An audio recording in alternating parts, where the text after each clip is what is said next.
Sa bawat hakbang natin ay meron tayong patutunguhan. At ang paghakbang na yan, kailangan ang kamay ng Diyos ay nakaagapay sa iyo.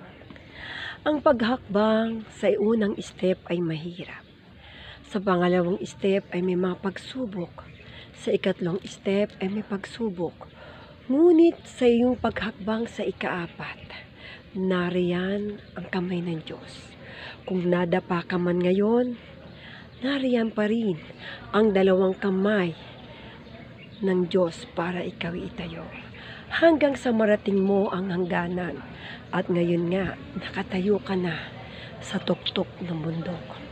At upang makita mo kung gaano kamangha-mangha ang creation ng Diyos sa ating mundo.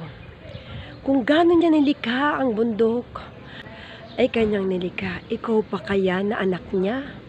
Ikaw pa kaya na anak niyang hinulma ng kanyang kamay? Ngayon masasabi mong hindi ka matitinag.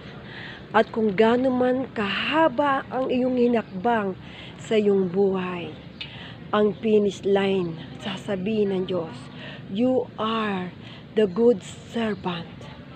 At come, at ikaw ay may reward sa kalangitan. Ang paghakbang ay unti-unti.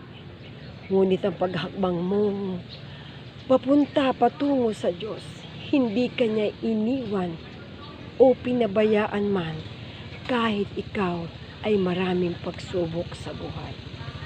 Kaya ang Panginoong Hesus ay laging nariyan sa buhay mo at buhay ko.